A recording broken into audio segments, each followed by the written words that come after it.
Oh, he's had a go at that one. That one he has hit well.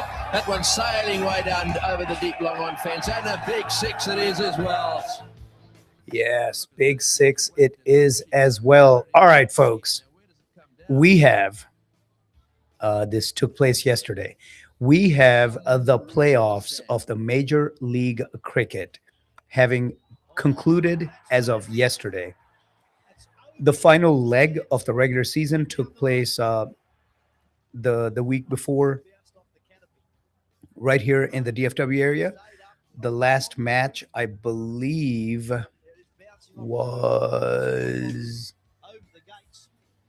it was on the 12th, right? Yeah, I think 12th, the last match between Texas Super Kings. Man, what a slide. What an absolute slide the Texas Super Kings finished. They were in first place halfway through the season and then just plummeted. In the end, that last match, which might have still left some hope for them, they lost to the LA Knight Riders after scoring 171 at a loss of 9. They gave that up on the first delivery of the 20th over as the Knight Riders, with only a loss of 4 wickets, came back and won that 172 171, putting the Knight Riders into the qualifier, and leaving the Texas Super Kings in last place. Last place. Sad. I think I want to say they finished 3-7, the Texas Super Kings, but lost at least the last 4 games. I think they lost the last 5. They lost 5 straight matches to finish at 3-7. So at some point they were sitting at 3-2 with 6 points. And I think back then 3-2 after 5 matches is when they were sitting at the top of the heap. As it is, it ended up being a logjam at the top of San Francisco, LA, and the Washington teams, all with 12 points. And then the 4th place went to the Mumbai Indians with 10 points. And in that first qualifier, the LA Knight Riders came in as the second place team and beat the first place San Francisco team 187 at a loss of 3 they scored, and then held on against San Francisco by holding them to 180 runs. Colin Monroe and Andre Russell led the way for the Knight Riders, 51 and 62 respectively for those two, and Roman Powell got himself a half century as well. When you've got 3 folks getting you half centuries, you're pretty well set up. 187, and then the San Francisco Unicorns lost their openers right off the bat. Both of them for Golden Ducks. Pretorius on the very first ball, Golden Duck. Finn Allen got the strike back from the 1 down coming in after he scored a single, and which was Matthew Short, the captain. He takes a single. Finn Allen, Golden Duck on the 3rd delivery, and that's just going to be bad news, in spite of heroics from Matthew Short, who got himself a 94 off of 62 deliveries. 2 down, Sanjay Krishnamurti, 65 off of 47, but in the end, not enough, as San Francisco finished out the 20 overs at only a loss of 4 wickets, but only 180 runs, 7 short of tying, 8 short of winning that one. That was the qualifier. So the first eliminator, the Mumbai Indians, got eliminated by the Washington team right away. And we will talk all about that. Radio Azad, you're on the air. Is that you, Manny? Yes, Manny. All Yes, it right. is. Okay. We never did hear from our special guest today. So here we go. Switching back the spotlight from cricket to soccer. All right, let's finish out this conversation, shall we? Manny, welcome back. Thank you for calling back in. Let's talk about the match yesterday first. What an explosion of goals. We had 10 total goals scored. Was this the teams giving up, or was this the team? Like I couldn't really understand. It looked like France had just thrown in the towel when England was up 4-0 at like the 42-minute mark, 43-minute mark. What happened in that game? Was that good offense or bad defense? Oh man, you know, honestly, it was just horrible defense in the beginning. I don't know if they were as ready as England, but yeah, anytime a team goes down like two, definitely three goals, it's panic time. 4 goals in the first half. I mean, I don't know what France was thinking at halftime, what the coach said to them, but yeah, it definitely was over. But you know, there's a couple of stars on the France side. Dembele, you've got Mbappe, you've got so many players that have pride, and so they kept playing. And yes, pretty soon they're coming back, right? It's 4-2, and then it's 4-3. But yeah, towards the end, it was a little bit too much of a lead for them to come back. And that final goal from Jude Bellingham, I mean, he kind of dribbled right there in the box, like 3 or 4 players. And you can tell he was gassed after he scored. But yeah, I think both teams were just totally out of it by the 80th minute. Those last 10 minutes, I mean, they were just barely making it. But yeah, that was an exciting match. I told a lot of people, to me, this is really the final because of the way that Argentina, you know, somehow just, I don't think it was fair. Right. Got past Egypt. Okay, I'm gonna jump in here because I think it's pertinent. So Shep's not gonna be joining us, but he did text me. He said, you know, if I'm unable to make it tomorrow morning, he sent me the message yesterday. He said, just please convey my message to the soccer fans out there that at this point, FIFA just stands for fixed it for Argentina. Right, for Argentina. That's what I'm saying, man. It's this tournament, like, I was never like a Messi hater, like some people just, you know, pro Ronaldo, anti Messi, and vice versa. I like the guy. I think he's a great player. I've never thought he was the best ever, but you know, it just almost feels like they want to crown him best ever already, and they want to make sure he rides out into the sunset with another trophy. And that's not how sports should be, man. It should be fair play. Flow freely, you know. They should not put their foot on the pedestal like they did. It feels like. So yeah, for me, I'm watching the match today, hoping that Spain wins.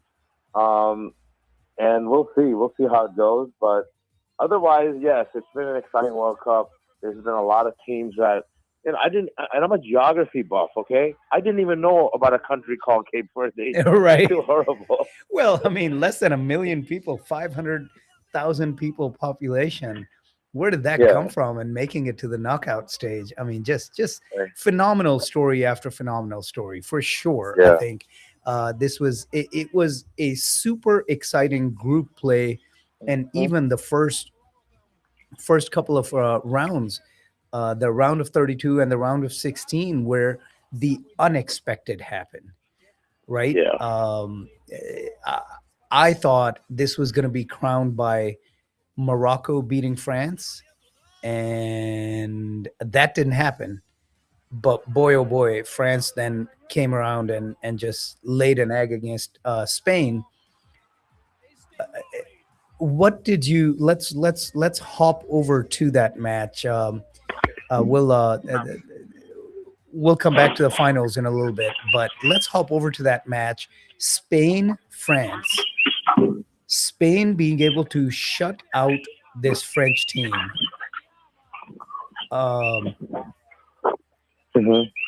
Yeah. What? I mean, Spain, what did you? Sorry, I was a little distracted. It sounds like you're in a chicken coop.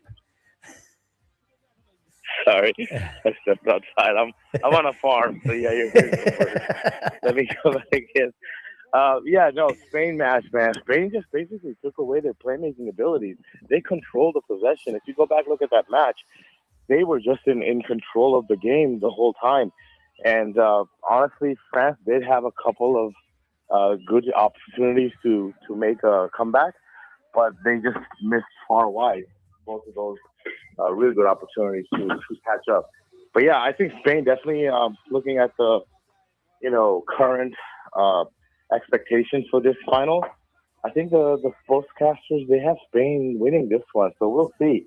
Even though the fix is in for Argentina, Spain somehow may still come out. So let's see what happens today. Look, this Spanish team,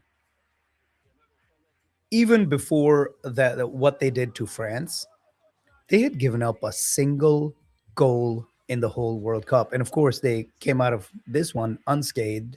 So, still, one single goal in the whole World Cup they've given up. Just insane stuff, the insane level of defense. And Yeah, then that's crazy. for them to then turn around and just shut out and shut down that French attack, it was a little insane. So, what are we going to see in in the finals? Is it going to be a defensive struggle? I think so. We'll get to that after this break coming up.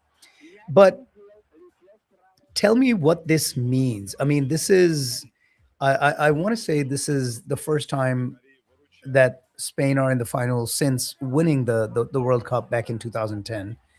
And how they got here, are they the clear favorites now?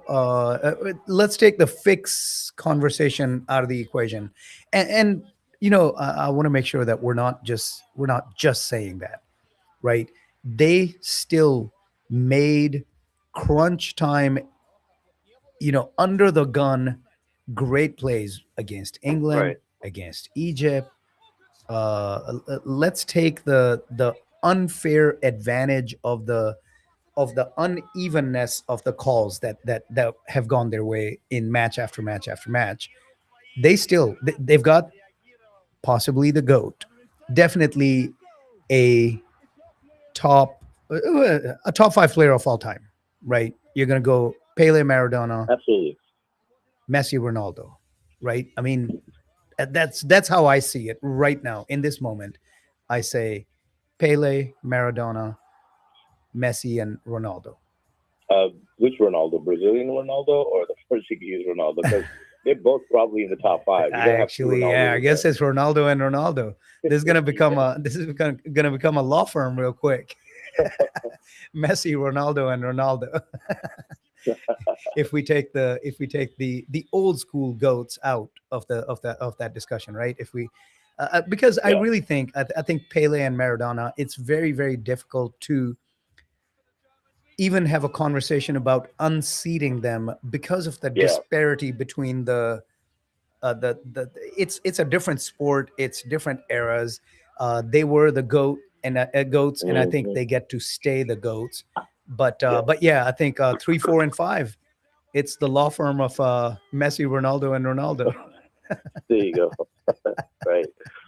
Yeah. No, I can see that. I'm definitely not wanting to listen to all this talk about Messi being the greatest ever. I mean, even the most goals scored in the World Cup, already Mbappe has that. So if Messi doesn't score today, Mbappe has the most goals scored ever in a World Cup, and he's only what?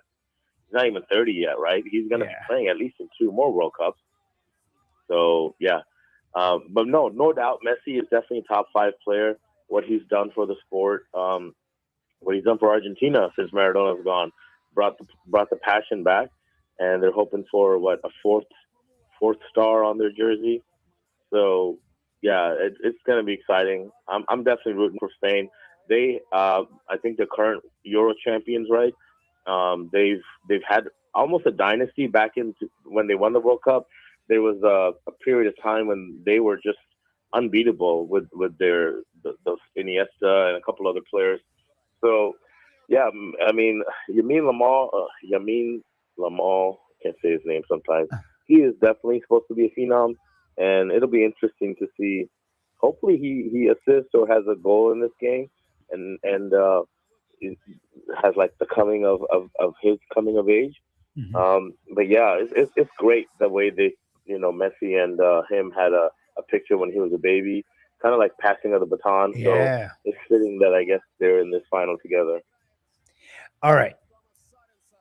Um, I was about to say I hate to call out my fellow sports personalities, but you know as well as I do, I love calling them out when they're wrong, and when they're wrong, they need to be called out. So I got to call out Roger Gonzalez of CBS. Hmm. Here we are. You just mentioned, which is what reminded me. You just mentioned Mbappe scoring those two goals yesterday and Hmm. passing Lionel Messi. Not Right. only did that make him the leading scorer for this edition of the World Cup, but it made him the all-time leading goal scorer in the history of the Right. World Cup, passing Messi. Now, can Messi catch him and or pass him again today? Sure. There's Oh, there's a FIFA's there's a still gonna try. Yes. yeah, there's a match. But he accomplished all that, and right off the bat, Roger Gonzalez here is saying Mbappe's record should go into the record books with an asterisk Why? because it's in his quote, his words, a meaningless third place game. Are you What? kidding me? Are you kidding me? Like, There's not meaningless game, man. There's actually a third place trophy and prize money and so on. So in soccer, it's great to be in the top three. Certainly, you want to win the whole thing, but yeah, no, it's not a meaningless game at all. it is absolutely so. His quote, I hate to give air to something so ridiculous, but I think it needs to be heard, needs to be called out, Yeah. and it needs to be retracted, Mr. Gonzalez, because he said, here we go. Let's be honest about these third place games. They are as useful as a surfboard in Nebraska. Soccer's third Okay. place game gives you an quote honor really nobody ever cares about or remembers. Okay, I'm going to stop giving that's all I wanted to share. Mm, He goes on to that's ask, crazy. "Hey, tell me who played the third place match in the 2006 World Cup?"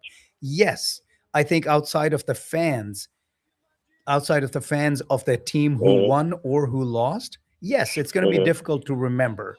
But then, how many fans really remember who won the 2006 World Cup, except for the fans of the team that Bro, won, right? I don't remember what I had for breakfast today. I mean, that was 2 hours ago. Yeah. So the whole argument is I don't know, ridiculous, farcical, Yeah.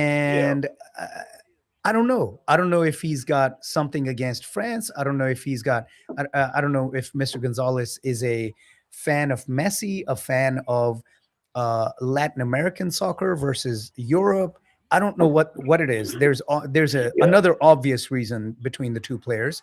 So I don't know Hmm. where this is coming from, but boy oh boy, Mr. Gonzalez, take it Yeah. back, man. Like this is a very meaningful game.